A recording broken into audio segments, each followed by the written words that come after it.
Programa patrocinado por Betano.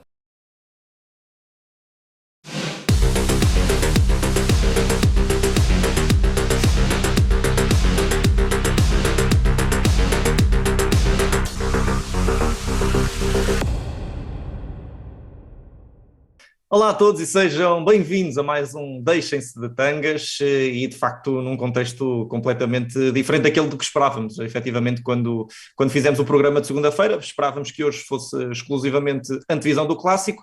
E bom, na verdade vamos falar de Clássico naturalmente, mas não podemos descurar a notícia que está de facto a correr o país, a correr até o mundo, é efetivamente a saída de Jorge Jesus do comando técnico da equipa do Benfica e por isso mesmo vamos ter de começar por essa análise, pela análise da saída do treinador do Benfica. Conto, como habitual, com o João Rodrigues e o João Pedro Oca na análise deste tema, desta temática forte desta semana, e também com o nosso convidado de hoje, Bruno Andrade. Muito obrigado, Bruno, por estares aqui connosco, comentador desportivo, e que vem certamente aqui acrescentar muita informação importante para analisarmos este tema. João Rodrigues, vou começar antes de mais por ti, porque efetivamente nós já tínhamos discutido muito esta questão em torno de Jorge Jesus, da margem estar curta, da margem estar quase ali a fechar-se, mas fechou mesmo, e efetivamente quando se calhar não esperaríamos, ou seja, neste intervalo entre os jogos contra o Futebol Clube do Porto, eis que o treinador do Benfica sai mesmo. E pergunto-te, antes de mais e antes de qualquer coisa, se acaba por ser um desfecho esperado. Efetivamente acho que sim, mas no timing certo? Bom dia a todos, principalmente aqui um cumprimento especial ao Bruno Andrade. É assim, em relação ao timing certo, eu acho que há muito tempo já falámos aqui por diversas vezes, acho que era um divórcio inevitável entre Benfica e Jorge Jesus. Acho que depois daquela derrota no Dragão por 3-0 e tudo aquilo que tinha acontecido antes, acho que tinha havido um litígio completo entre Jorge Jesus e adeptos do Benfica e direção do Benfica e tudo mais. Agora eu confesso, eu falo por mim, eu ontem fui surpreendido quando acordei ontem de manhã com todas as notícias que já surgiam em torno da mais do que certa saída de Jorge Jesus. Nesse sentido acabei por ficar um pouco surpreendido, porque já tinha interiorizado, por mais estranho que fosse, que Jorge Jesus poderia orientar ainda o Benfica no jogo do campeonato no Dragão. Mesmo assim, sabendo agora, tendo em conta toda a informação que temos em posse sobre aquilo que se passou nos últimos dias, acho que era manifestamente impossível, porque realmente até eu fiquei um pouco surpreendido. Eu tinha a ideia que Jorge Jesus não era já muito bem amado no Benfica, mas as coisas terem chegado a um ponto destes, confesso que eu fiquei um pouco surpreendido com tudo aquilo que veio a lume. Quer dizer, Jorge Jesus sai do Benfica sem honra nem glória, como se pôde ver ontem por aquele momento insólito entre Rui Costa e Jorge Jesus, sai sem honra nem glória e completamente incompatibilizado, eu diria eu, praticamente com a direção, com os jogadores, com os adeptos. Quer dizer, Jorge Jesus, que sempre foi um treinador polémico, mas eu acho que isto até acaba por ser um pouco até inédito na sua carreira, sair tão encostado num clube. Acho que isto era tudo aquilo que não devia ter acontecido outra vez antes de um Porto Benfica, tal como na última semana, na altura, por causa de toda a novela que falámos aqui bastante, em torno de uma possível ida para o Flamengo. Desta vez, acho que também é tudo o que é evitar antes de um clássico tão importante para o campeonato, e isto que aconteceu, uma saída de um treinador antes, notícias não negadas e praticamente confirmadas. Aconteceu de graves problemas disciplinares com Pizzi não treina, Pizzi volta aos treinos, também situações entre Luizão e Rui Pedro Brás. Quer dizer, isto envolve os jogadores, envolve diretores, depois envolve o presidente, envolve o antigo treinador, a equipa técnica. O Benfica está a ferro e fogo. Mas também muitas vezes fala, e acho que vamos falar a seguir do Veríssimo, não quero já adiantar, que pode haver também aqui um plus, digamos, emocional no Benfica. A equipa até pode acabar por dar a volta em termos anímicos, pelo menos para este jogo, porque se há jogo que pode motivar é um Porto Benfica. Mas me surpreende muito como é que chegou a este ponto do Benfica, não me canso de dizer. Acho que não faz qualquer sentido num clube com a grandeza do Benfica as coisas terem chegado a este ponto. Reforço que acho que Rui Costa, que encabeça a direção e o clube, tem muita culpa. Por mais que quisesse Jorge Jesus saída, não podia deixar arrastar as coisas desta forma. Acho que a situação com o Pizzi também é muito estranha. Não estou a par de todos os pormenores, como é óbvio.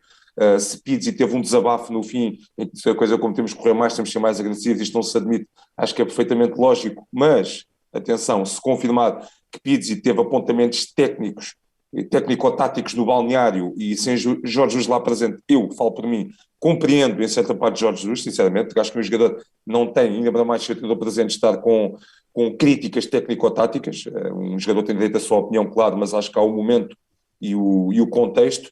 Portanto, também consigo perceber em certa parte Jorge Jesus, nesse caso, ter sentido completamente desautorizado, ainda para mais quando houve um diretor, ao fim e ao cabo, que deixou e permitiu, quis que Pizzi continuasse a falar.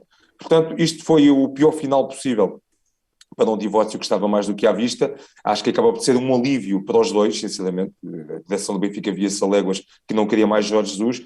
Eu acho que a esmagadora maioria dos adeptos já não queria Jorge Jesus. Os jogadores, claramente, pelo menos os mais importantes do balneário, com mais peso, já não queriam Jorge Jesus. E Jorge Jesus certamente via que aquele dia que passava isto era pior para a sua carreira e também já não queria o Benfica.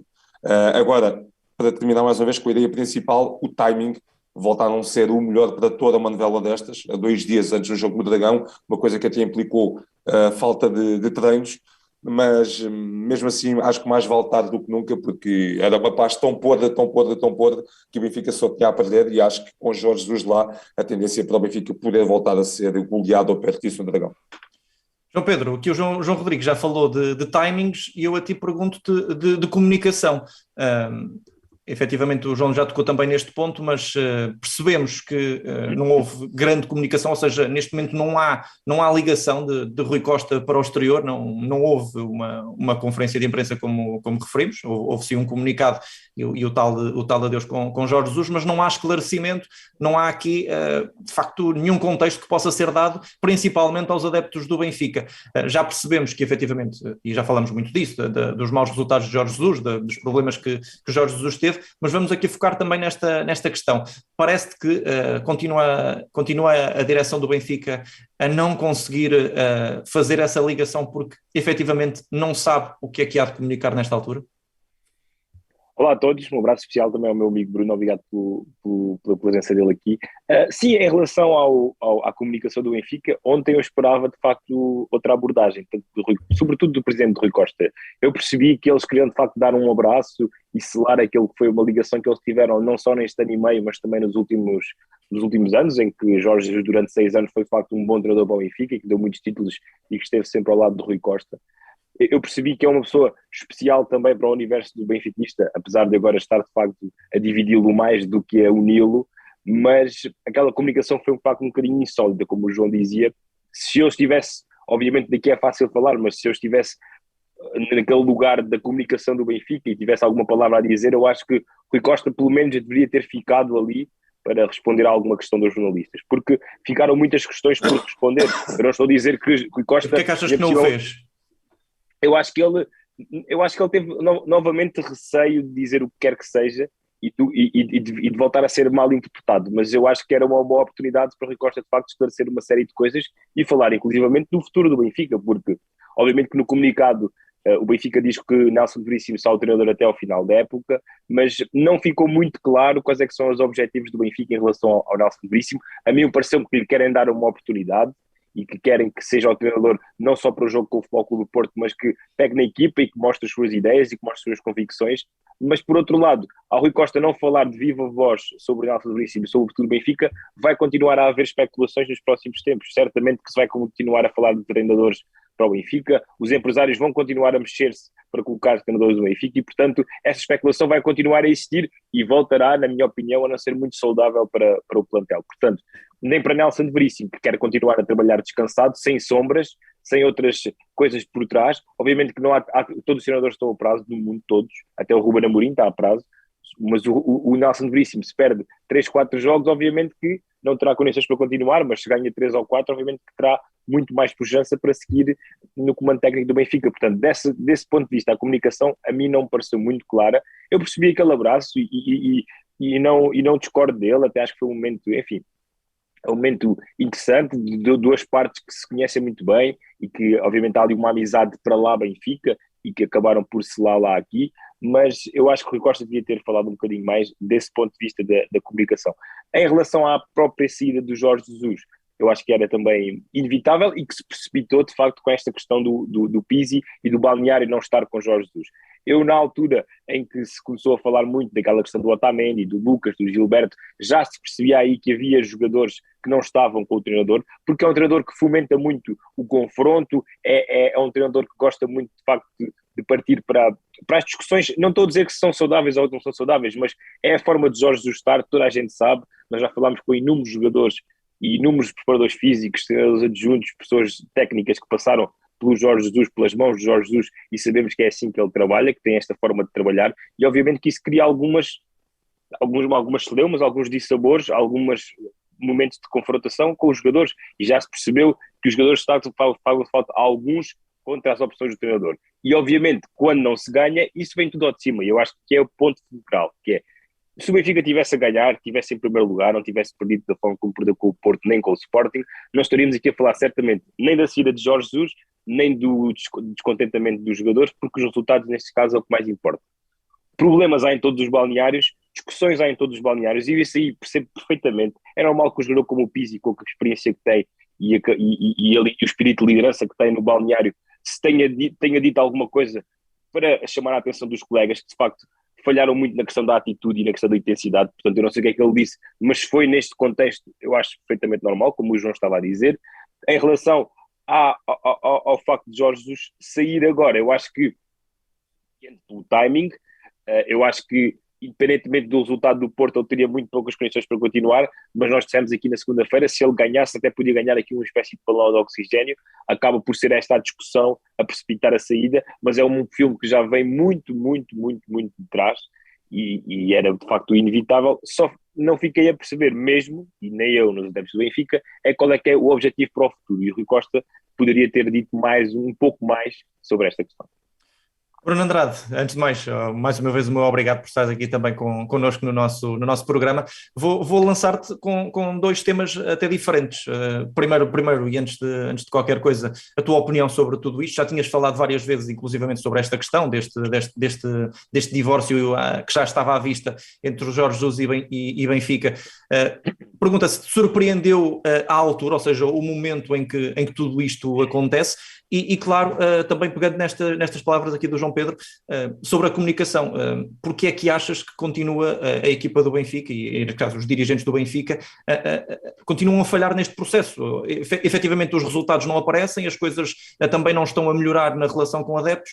Porque é que não há esta tentativa de inversão a nível da comunicação do Sport Lisboa e Benfica? Primeiro, agradecer o convite, é um prazer participar com vocês. João, o Mário, enfim, é um prazer, estou sempre à disposição. Em relação a timing, muito sinceramente, nunca existe o timing ideal quando se interrompe um contrato de trabalho, especialmente com um treinador que você vai buscar no Brasil a peso de ouro e que chega aqui a Portugal, regressa a Portugal dizendo que vai jogar o triplo, que vai arrasar.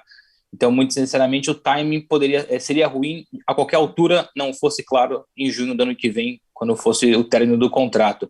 Muito sinceramente, não me surpreende. Eu digo o seguinte, não me surpreende porque, ali, não só numa questão de informação, mas de feeling, percebia que o fim da linha para o Jorge Jesus seria dado independentemente do resultado do Dragão. Claro que se fosse uma goleada 7-0 contra o Porto e diminuir a diferença para a liderança, teria ali um balão de oxigênio, mas seria um balão de oxigênio mentiroso, seria ali uma muleta para o Jorge permanecer mais algumas semanas.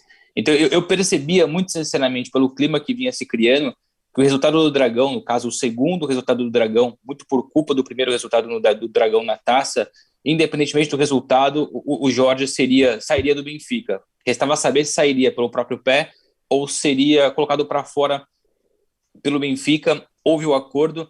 Acho sinceramente que foi um jogo do empurra. O Jorge queria sair, o Jorge sabia que já não era mais o treinador do Benfica e o Rui Costa já sabia que o Jorge já não era mais treinador do Benfica. Então, basicamente, foi um jogo do empurra para quem tomava a primeira decisão e, evidentemente, que isso foi aflorado e não tinha mais para onde correr quando acontece o caso envolvendo o Pizzi. Então, sinceramente, o Benfica perdeu aí bons meses de preparação, bons meses de projeto, enrolando todo esse caso. Achavam que fosse o Flamengo o salvador da pátria, que o Flamengo chegaria aqui, levaria Jorge Jesus e resolveria esses problemas todos. O Flamengo não avançou com a contratação, o ônus ficou nas mãos do próprio Jorge Jesus e do Rui Costa. Tiveram que terminar, tiveram que encerrar essa segunda passagem para mim, e eu não vou usar a palavra vergonhosa, porque eu acho que tem um peso muito forte emocional essa palavra, até porque ninguém vem aqui, ninguém volta, ninguém trabalha querendo o mau resultado. Eu acho que basicamente foi super decepcionante e não vergonhosa. Agora, em relação ao plano de comunicação do Benfica, falha mais uma vez. O Benfica, muito sinceramente, o Rui Costa, evidentemente que continua sendo uma figura espetacular da história do futebol mundial, da história do futebol português, mas existe o ônus e o bônus de ser presidente do Benfica, de assumir um cargo tão importante num grande clube, numa grande instituição.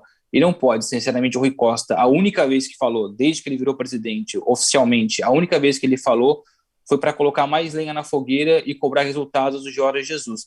Faltou ao Rui Costa aquilo que o Antônio Salvador fez recentemente. E nós sabemos que Carlos Carvalhal já não é mais já não é mais a galinha de ovos de ouro do Braga. O Carlos Carvalhal é um treinador a prazo no Braga, e ainda assim o Antônio Salvador, percebendo todas as eventuais polêmicas, os maus resultados, o suposto interesse do Flamengo, veio a público e disse: o Carlos Carvalhal é meu treinador e tem contrato para cumprir, mesmo não sendo uma verdade absoluta.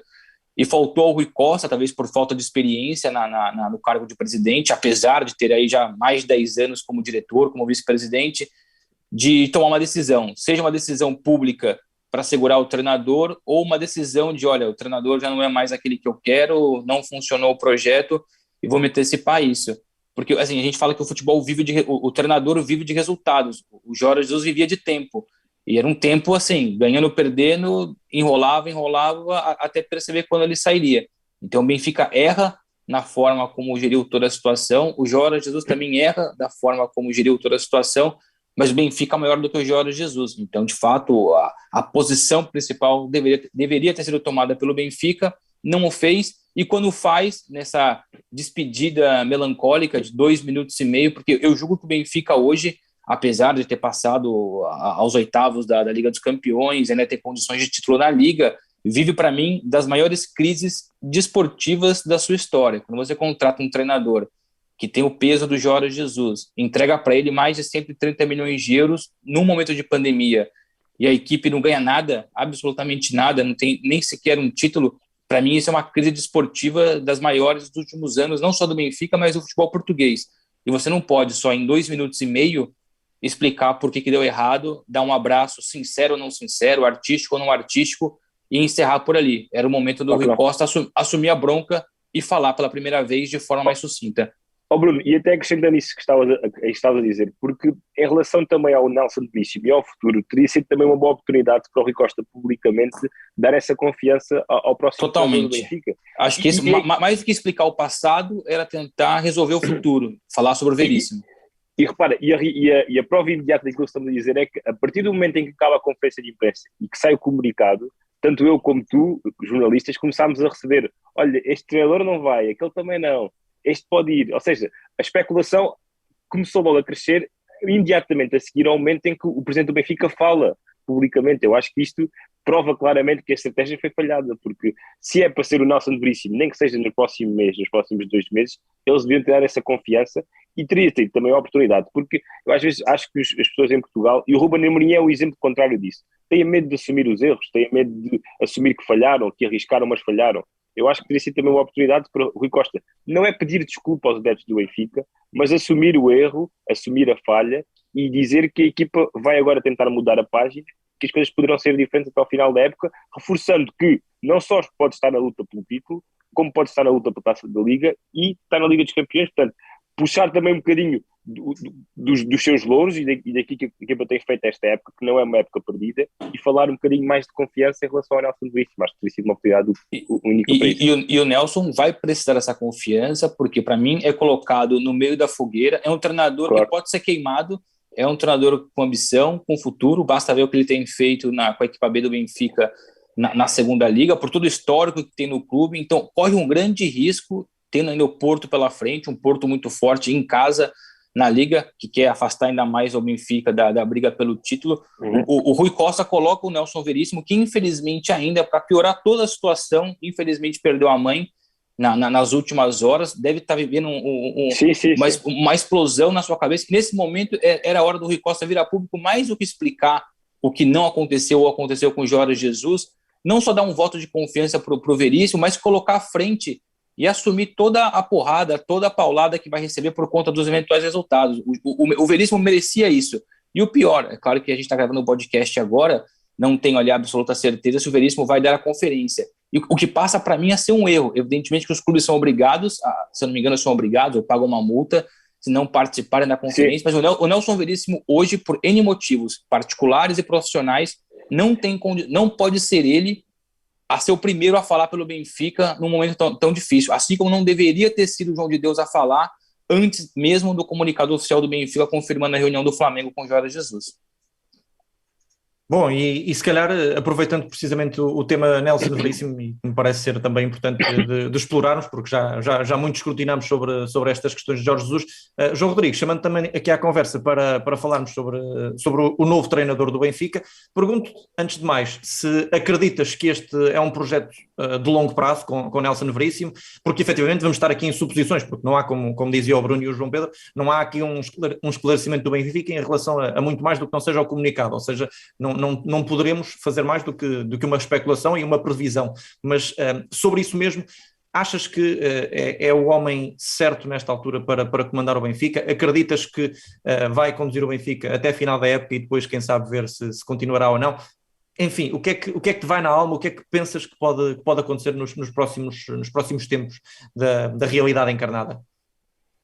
Uma coisa parece-me certa, e será sempre, ainda para mais, por maioria de razão num clube com a grandeza do Benfica, os resultados mandam sempre. Portanto, quer seja Veríssimo, quer seja Mourinho, quer seja Guardiola, quer seja quem quer que seja, os resultados mandam sempre. Portanto, eu acho que Veríssimo está completamente dependente dos resultados. Mas vamos lá ver. Tendo em conta a forma como Jorge Jesus saiu e tendo em conta a situação em que o Benfica se encontra, e o Bruno Andrade fez um retrato, a meu ver, também muito fiel daquilo que se passa, acho que o Benfica está, não há que ter medo das palavras, está a viver a nível desportivo uma das suas maiores crises de sempre, não a nível financeiro. Não, mas tem-se visto coisas que eu sinceramente não me lembro de ver no Benfica, desta questão do quase motim dos jogadores e tudo mais. Acho que é uma das grandes crises que o Benfica já atravessou. E, portanto, nenhum treinador está imune a isso. Todos os treinadores veem notícias, mesmo os estrangeiros, e acho que poucos treinadores créditos firmados teriam sequer vontade de vir agora para o Benfica quando está literalmente uma casa a arder, falando em bom português. Portanto, eu acho que Veríssimo foi uma solução de recurso, uma solução interessante, um treinador que estava a fazer um trabalho muito interessante na equipa B do Benfica, que pratica, de facto, bom futebol. Já é a segunda vez que Veríssimo é chamado, digamos, para vir para a equipa principal do Benfica. Neste caso estou de acordo também com o Oca, parece-me que é claramente diferente daquilo que aconteceu já há cerca de ano e meio. Na altura toda a gente percebia que Jorge Jesus seria o treinador seguinte no Benfica e Veríssimo fez um trabalho de transição, só para aguentar alguns jogos. Aqui também me parece que pode haver ideia de Rui Costa não sei se está ainda a pensar um pouco no efeito Lage. Se bem nos recordarmos, uma coisa impressionante, Lage veio para orientar o Benfica apenas por 2 jogos, literalmente, Rio Ave e Santa Clara, venceu de forma convincente, foi ficando, Benfica praticou um bom futebol e foi campeão quase de uma forma épica, e depois Lage até acabou por renovar 2 vezes. Não sei se ainda estão com o efeito Lage na cabeça, a verdade é que se Veríssimo começar mesmo tendo só dado 2 treinos com a vitória no Dragão, é o melhor início possível. Mas agora, se perder no Dragão, também não pode ser posto tudo em causa. Acho que tem que ser dado tempo ao jovem treinador do Benfica. Acho que pode aqui também ser dada uma mensagem de uma tentativa de reversão de estratégia, caso confirmando que a ideia é ficar com o Veríssimo mais algum tempo, ou até lançá-lo como treinador principal do Benfica para os próximos meses ou temporadas, reverter um pouco a estratégia de investimento desmedido, que é uma coisa muito à medida de Jorge Jesus. O Benfica, com a vida de Jorge Jesus, fez um autêntico all-in no Luís Filipe Vieira. Importa não esquecer Vieira também aqui, foi uma aposta pessoal de Vieira, portanto também é uma grande derrota de Vieira, que já não é presidente do Benfica. João, e por falar, se as pessoas acrescentarem que em relação à crise esportiva, o Benfica em poucos meses perde o presidente há muitos anos e perde um treinador que é da casa, portanto são aqui 2 derrocadas fortes, né? Também para dar força. Sem dúvida, sem dúvida. Mas acho que também pode ser uma tentativa de reversão de estratégia, não sei, voltar aos tempos de Rui Vitória e Bruno Lage, em que havia uma clara aposta na prata da casa. Há uma grande pressão dos adeptos do Benfica para que o Benfica volte a apostar em jovens da cantera, como se costuma dizer pessoalmente Paulo Bernardo, tendo os Tomás Araújo desta vida, os Omar Ozembalós na equipa B. Há uma grande pressão para que se volte a apostar nos jovens e o Benfica tem gasto, de facto, tem investido muito dinheiro e a verdade é que também como é um pouco a imagem de marca das equipas de Jorge Jesus.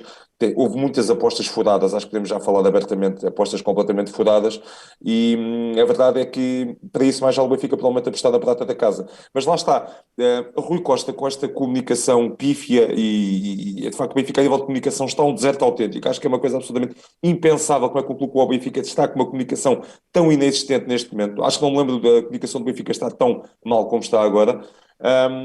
Dá aso a todo este tipo de especulações, quer dizer, ao não ter, e estou de acordo com o Oca, ao não ter feito minimamente um esclarecimento, principalmente aos sócios e adeptos do Benfica, que é a quem deve explicações da ideia que se pretende com o Veríssimo e tudo mais, quer dizer, todo tipo de especulação vem à baila e não se sabe se está Mas João, eles não fazem porque eles não têm resposta. Para mim, para além de ser uma desorganização comunicacional, não há comunicação porque o próprio Riposta não tem resposta. Ele não sabe o que é que há de dizer. Mas é que do ponto de vista do adepto é desesperante ver que o presidente do clube... Não, se é desesperador para o jornalista que está acostumado a ver um bom comunicador, para o adepto, então, pela paixão, é diferente. E só 2 pontos para mim que ajudam a mostrar o que pode ou não pode ser o Veríssimo no comando do Benfica. Repito, eu acho que é um treinador de futuro, jovem, promissor, mas para mim, para responder a pergunta, claro, do meu ponto de vista, se é ou não um treinador do Benfica para o futuro, é só fazer o seguinte raciocínio: fosse o término do contrato do Jesus em junho,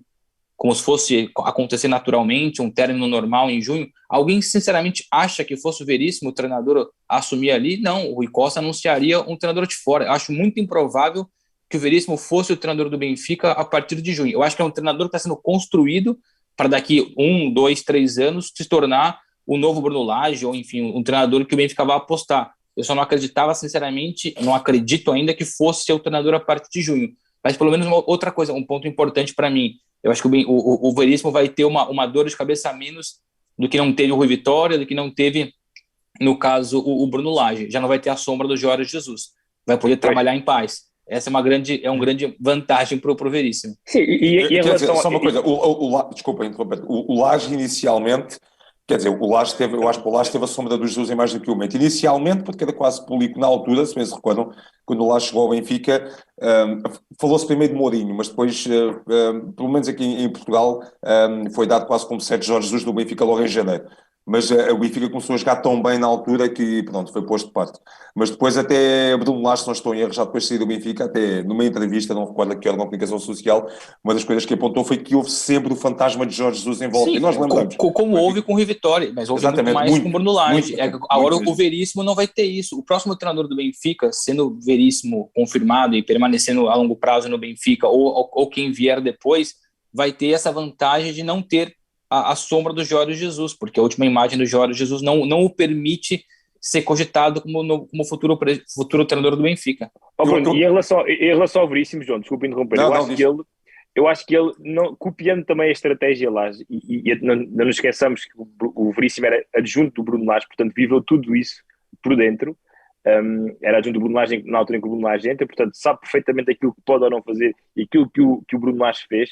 Eu acho que ele já no jogo com o Dragão vai fazer uma espécie de, não digo mini revolução, mas vai fazer algumas alterações, provavelmente, e até, não sei, posso estar aqui a arriscar e posso, enfim, assumir as minhas responsabilidades depois do jogo, mas talvez até mudança de sistema tático, mudar um ou outro jogador. Eu acho que ele também não o momento permite. O momento permite fazer tudo isso, não só por conta da falta de peças, mas porque o Veríssimo hoje, pelo menos uma visão de jornalista e de adepto, ele tem o direito de errar nesse momento. Ele tem o direito, claro que se depois perder uma goleada no Dragão, vai sofrer uma pressão logo de cara, mas ele se dá o luxo, entre aspas, de poder ousar fazer aí uma mini revolução, como você disse, e tentar algo diferente. O que o benfiquista não vai aceitar é ir a campo com o mesmo 11, ou sim, pelo menos um 11 parecido do que era do Jorge Jesus. Ou seja, talvez a pessoa menos pressionada nesta altura, o próprio exato, é o menos pressionado, claro. Mesmo que perca com um 4-4-2 ou um 4-3-3, que é o sistema que a equipa B utiliza, eu acho que ele será menos crucificado, como o Bruno estava a dizer, do que se mantiver a mesma estrutura, os mesmos jogadores, o mesmo sistema A3 e ser goleado do Dragão. Eu acho que tenho 2 feelings, que ele vai mudar algumas peças, inclusive jogar com alguns miúdos que conhece bem, como o Paulo Bernardo, por exemplo, e acho que o Benfica vai fazer até um bom jogo a nível de atitude, a nível de mostrar outra cara, tentar também o balneário agarrar o novo treinador e o treinador agarrar o novo balneário. Eu acho que o jogo até poderá ser mais equilibrado e do ponto de vista de intensidade e de atitude do que foi o último clássico. Portanto, são estes 2 feelings que eu tenho. Mais do que fazer pelo novo treinador, a quinta-feira é o dia dos jogadores fazerem pelos jogadores, porque eles ajudaram a derrubar o treinador. Essa é a hora de falar, olha, viu, deu certo, fizemos a nossa parte, agora a gente precisa assumir a bronca. Se o Benfica amanhã não apresentar atitude, quer dizer, acho que aí é mesmo o fim da picada, quer dizer, porque acho que os jogadores também nunca podem ser postos de parte, porque a exibição na última semana foi tão má, que às vezes parece que ficou a sensação que só se fala, atenção, acho que Jorge Jesus não tinha mínimas condições para continuar no Benfica, e já vamos falar mais, eu vou falar mais à frente sobre Jorge Jesus, tenho sido muito crítico de Jorge Jesus, mas os jogadores também têm que ser chamados à razão, porque de facto a exibição de quinta-feira foi muito má e acho que houve mesmo na última semana, acho que houve claramente, mas não estou a duvidar do profissionalismo, mas houve uma questão de atitude mesmo, quer dizer, a diferença de intensidade entre as duas equipas foi uma coisa absolutamente abismal. Acho que houve uma questão de atitude mesmo dos jogadores. Acho que isso é impensável para profissionais deste nível. Força. Não, diga, não querendo disso. trazer. Não, diga, Oca, diga, depois eu falo. Nós falamos muitas vezes desta questão dos balneários. Para mim, o balneário da Distrital é igual ao balneário das equipas da Primeira Liga. Quando um jogador está triste porque não joga. Não, as dinâmicas são as mesmas. E são exatamente iguais. Vai contagiar os outros. Quando os jogadores querem despedir um treinador, também o despedem. E mostram isso tanto no campo como nos treinos. Não estou a dizer que foi isso que aconteceu, mas os balneários e as dinâmicas são muito parecidas em qualquer que seja o contexto. Portanto, os jogadores também têm que ser chamados à razão, na minha opinião. Eu só ia complementar dizendo que o fato de o Darwin não entrar em campo é mais um fator importante. Tipo, o Pizzi, para mim, e não é querendo colocar polêmica, alimentar qualquer tipo de problema, eu acho que o Pizzi tem que jogar amanhã. O Pizzi tem que jogar porque, de fato, vai ser alguém que vai sofrer mais do que os outros a cobrança, por ter sido ali o estopim na relação com o Jorge Jesus, para além de ser um jogador que é um dos capitães, é um dos principais jogadores, tem qualidade, e o fato de não ter o Darwin permite que você coloque o Pizzi em campo. Eu acho que esse é o momento do Pizzi assumir para si a posição, mais até do que o Veríssimo, e carregar essa equipe no Dragão. Uma questão importante, ainda bem que fizeram a transição, porque nós já estamos aqui fora de horas nesta análise do tema principal, mas João Pedro, ainda bem que fizeste aqui a transição. Eu vou-vos pedir aqui uma análise muito rápida em relação a esse clássico e apelava mais uma vez ao vosso poder de síntese para o fazermos. João Pedro, já que tocaste nesse tema, avança tu primeiro. Acreditas numa linha de 4, linha defensiva a 4, Morato e Vertonghen serão os centrais? É por aí que será a ideia? Que nuance é que tu é que achas que poderá apresentar Nelson Veríssimo? Paulo Bernardo a titular, Morato com Vertonghen a centrais? Diz-me, de tua justiça. Sim, é assim, o Veríssimo não tem o trunfo que o Bruno Lage tinha, que era o João Félix, né? Na altura em que se lançou. Portanto, é um bocadinho diferente e é um contexto totalmente diferente. Mas jogando no Dragão e tendo em conta que, na minha opinião, a direção, apesar de não ter um voto de confiança claro ao Veríssimo, percebe-se aqui entre linhas que Veríssimo é uma opção para ficar durante mais algum tempo, portanto ele tem essa liberdade e essa capacidade para mostrar as suas ideias, apesar de ter pouquíssimo tempo de trabalho com a equipa. Eu acho que poderá apresentar uma linha de 4 eventualmente, até porque não está Otamendi, e até porque isso também surpreendia ao Futebol Clube do Porto, ou seja, tudo isto conjugado até pode fazer sentido, mas é uma questão de feeling, não é? Até posso de facto assumir aqui as minhas responsabilidades depois, mas é uma questão de feeling. Eu acho que, por exemplo, já vínhamos falando de trás, um jogo como Paulo Bernardo, um jogo com muita qualidade, com maturidade, com capacidade claramente para entrar na equipa do Benfica, tendo em conta que a equipa tem perdido um bocadinho o meio campo dos últimos jogos. Jogar com João Mário, Weigl e Paulo Bernardo é uma coisa que não me faz muita confusão e até fazia algum sentido. E depois jogar, por exemplo, não tendo Darwin, talvez o Everton, o Yaremchuk e o Rafa, ou até eventualmente o Pizzi no meio campo e não o Paulo Bernardo, mas um 4-3-3, que é, repito, o sistema utilizado na equipa B por parte de Nelson Veríssimo, que até tem corrido bem, pode ser uma possibilidade, surpreendia ao Porto e vincava aqui uma posição por parte do Veríssimo, portanto acho que pode ser até uma possibilidade. E do lado do Futebol Clube do Porto, não tendo o Evan Nilsson, também o Porto pode encaixar nesse 4-3-3, que já o fez, por exemplo, num jogo com o Sporting Braga. Eu também não acredito, acho que vai jogar, por exemplo, Tony Martínez, e acho que o Porto vai outra vez tentar explorar as fragilidades do Benfica, as debilidades que tem apresentado, sobretudo fora de campo e também dentro do campo, como se viu na última quinta-feira. Mas, por outro lado, repito, acho que a questão da atitude e da intensidade não se vai colocar em causa do parte do Benfica, porque acho que os jogadores estão um bocadinho aquele sentimento de revolta, aquele grito de tentarem mostrar, como o Bruno dizia, que têm capacidade, que têm qualidade, que não são tão inferiores ao Futebol Clube do Porto e que, do ponto de vista factual, se ganharem no Dragão, ficam a um ponto dos primeiros classificados e relançam-se na luta pelo título. Portanto, imaginem o que seria, do ponto de vista de confiança para toda a gente, o Benfica ganhar no Dragão.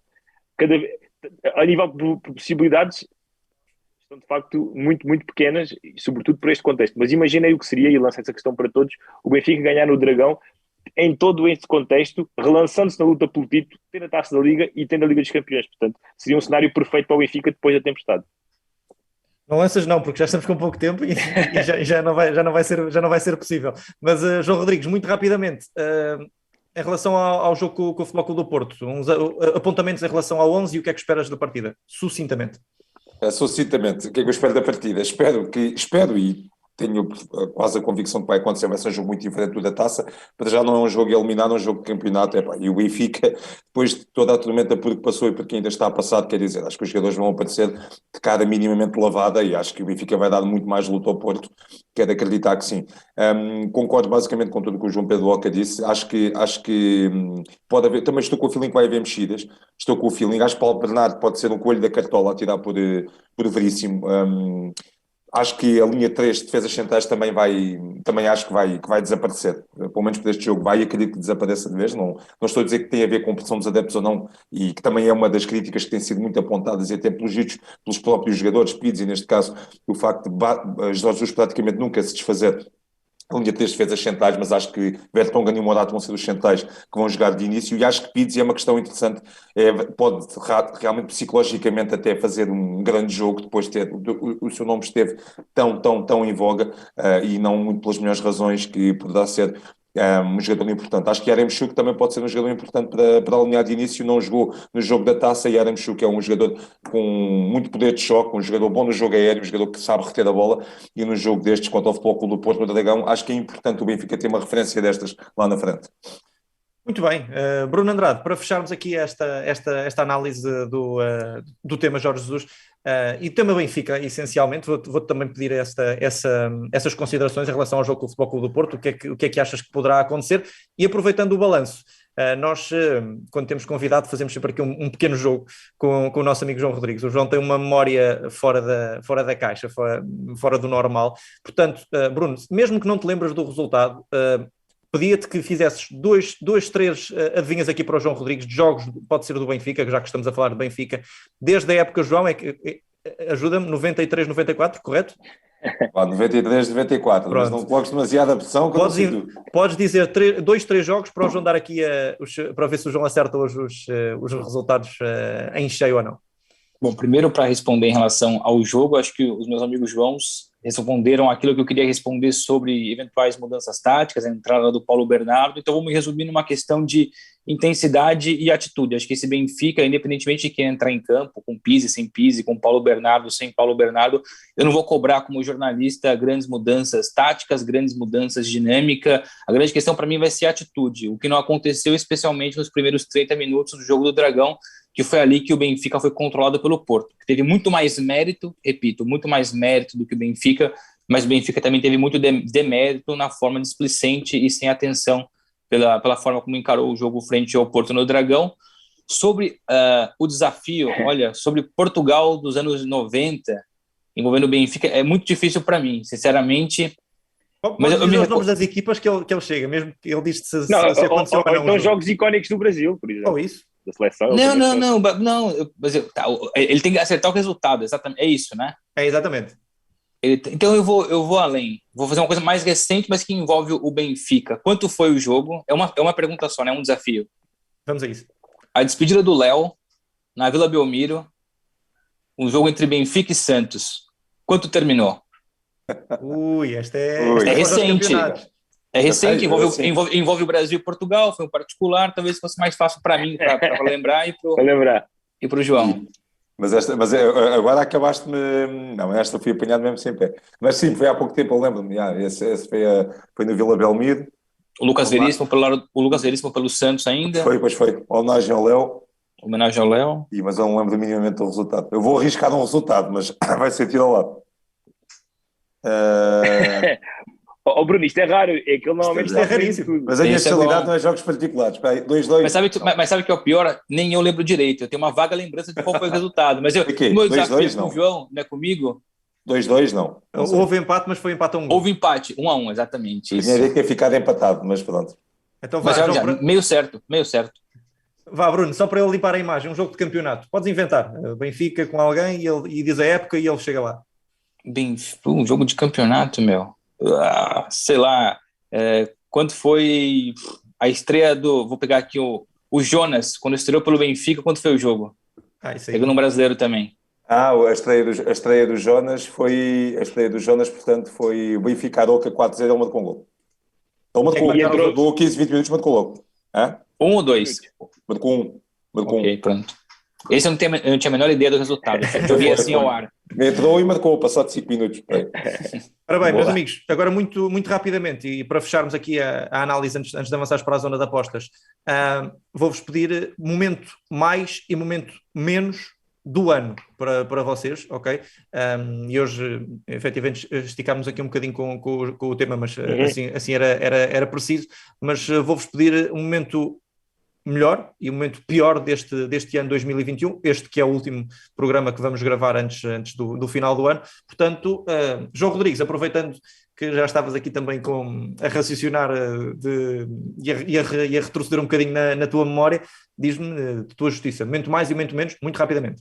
Só uma coisa, este momento mais ou menos posso afunilar, digamos, de uma personalidade ou não? Podes. Mas pronto, o momento mais para mim é inevitável ao título do Sporting, quer dizer, o título do Sporting. O Sporting era campeão desde 2002 e foi um campeão justíssimo e a nação verde e branca festejou bastante e com toda a razão, porque foi um título de facto muito justo para um Sporting que há muito tempo ambicionava esse título e o Sporting foi muito melhor, passou por fases de quebra com qualquer campeão passa, mas acima de tudo realizou uma grande primeira volta e depois aguentou-se na segunda e com uma equipa por quase ninguém dava nada no início da época, Ruben Amorim e ainda faz um trabalho absolutamente extraordinário no Sporting, meteu todos aqueles miúdos, todos aqueles jogadores mais desconhecidos, fez um grande coletivo e foi um campeão tremendo, foi de facto um grande momento para o Sporting, acho que é o grande momento desportivo nacional, falando de futebol.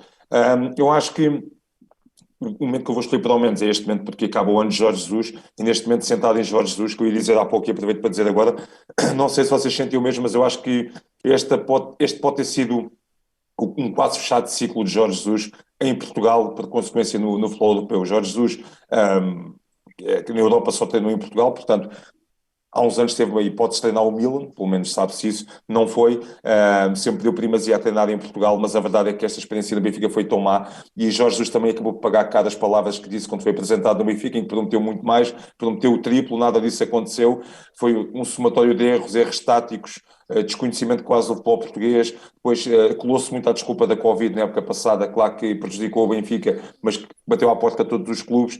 Quer dizer, Jorge Jesus, olhando para todo este tempo que passou na segunda passagem pelo Benfica, foi quase um somatório de equívocos, foi uma mão cheia de nada, e acho que sai muito pela porta pequena Jorge Jesus, e acho que acabou muito o encanto que ainda havia por Jorge Jesus em Portugal, acho que acabou mesmo, acho que vê muitas portas fechadas. João Pedro, mais rápido ainda do que o João Rodrigues, momento mais e menos do ano. Sim, o mais tem que ser o Ruben Amorim. Se em 2020 havia alguma desconfiança em relação à qualidade dele, em 2021 foi de facto a prova de que é um grande treinador, um grande líder, claramente o rosto do novo futebol, da nova forma de abordar este jogo, estratégia de comunicação excelente, a forma como ele lida com o balneário, a forma como faz jogar as equipas, eu acho que é o rosto do novo futebol que está a mudar, e isto entronca também na questão que o João falava. Se é o fim da era Jorge Jesus, é claramente o início e a consolidação da era de Ruben Amorim e de vários Ruben Amorins que há no mundo do futebol. Em relação ao momento menos, eu acho que é a seleção nacional. No europeu a equipa esteve num grupo da morte, mas de facto não jogou bem, nada bem, e acabou por ficar nos oitavos de final perante uma Bélgica no melhor jogo que fez, mas de facto a seleção podia ter feito muito mais naquele europeu, sobretudo com os jogadores que tinha, e depois, para não falar da forma como não se conseguiu qualificar diretamente para o Mundial, e que mostra de facto as fragilidades não só do treinador, como também do nível de compromisso e de motivação dos jogadores da seleção nacional. São os melhores nos seus clubes, também têm de dar muito mais pela seleção, portanto acho que é o momento menos do ano, é a nossa seleção que devia e podia ter feito muito mais. Fernando, para fechar. Bom, como roubaram a minha ideia do momento mais envolvendo o Sporting, depois Ruben Amorim, fico com a evolução dos casos, a operação fora de jogo, a operação cartão vermelho, a operação cartão azul, a operação malapata, que para mim só vão passar a ser de fato um momento mais a hora que prenderem mais pessoas, deterem mais pessoas e que deixam apenas as suspeitas e que passem a ser confirmações e que ajudem a limpar um pouco aquilo que é o nome do futebol português. E o momento menos, para mim, não dá para deixar ignorar a vergonha que foi a realização do jogo, entre aspas, Bessade e Benfica. Um jogo que manchou, para mim, sinceramente, o nome do futebol português a curto prazo, mas o futebol português tem totais condições dentro e fora de campo para recuperar essa imagem. Um jogo triste, se a gente pode chamar de jogo. Muito bem, obrigado aos três. Vamos para a última rubrica do nosso programa, a Zona de Apostas Betano. Vamos a ela. Zona de Apostas Betano. Ora, zona de apostas Betano, claro, vamos ter de fazer a antevisão de Futebol Clube do Porto Benfica, jogo do campeonato, e por isso vamos a prognósticos. O meu prognóstico, enfim, dado também o contexto, vou para o 1 neste caso, para a vitória do Futebol Clube do Porto. Não me parece, apesar do embalo, que o Benfica consiga o triunfo. João Rodrigues, do teu lado. Eu espero não passar a vergonha porque passei na semana passada, mas a verdade é que eu vou para empate outra vez. Eu vou para X, eu acho que vai ficar empatado a um gol. Isto falando de gols, acho que ficar 1-1. João Pedro. Sim, eu também acho que sim. Acho que vai ficar empatado o jogo. 1-1, 2-2, acho que vai haver golos. Mas acho que, como disse, o Benfica vai se apresentar totalmente diferente e vai até surpreender o Futebol Clube do Porto, que vai tentar entrar com tudo. O Porto marca primeiro, o Benfica vai reagir e depois vai ser um jogo muito equilibrado até o final. Finalmente, Bruno Andrade. Eu sou um péssimo apostador e quando aposto, já que é para errar, quero fazer o mais rápido possível. Eu acho que o Porto vence 2-1 e de virada. O Benfica abre o placar e o Porto faz 2-1. Bom, para a semana logo veremos quem é que se olha as odds, Olha as odds, Betano. Para a vitória 2-1 do Porto das vitórias, para a vitória azul e branca, odd de 1,65, empate 3,65 e vitória do Benfica 4,20. Muito bem, preciosa ajuda aqui do João Rodrigues também para fazer o contexto da zona de apostas Betano. Obrigado, Bruno Andrade, antes de mais, por ter estado aqui connosco e ficam as portas completamente abertas para sempre que quiseres participar e juntar-te a nós. Será um gosto e claro que foi um belíssimo programa. João Rodrigues e João Pedro, muito obrigado também por terem estado aqui comigo e por termos estado os quatro aqui a analisar este tema quente desta semana, a saída de Jorge Jesus e, claro, a antevisão do clássico entre o Futebol Clube do Porto e o Benfica. Para a semana voltaremos, primeiro programa de 2022, cá estaremos para a análise, portanto, fiquem bem, fiquem com mais um Deixem-se de Tangas, um abraço a todos e até para a semana. Obrigado, feliz ano novo. Obrigado, feliz ano novo, meus amigos, contem comigo.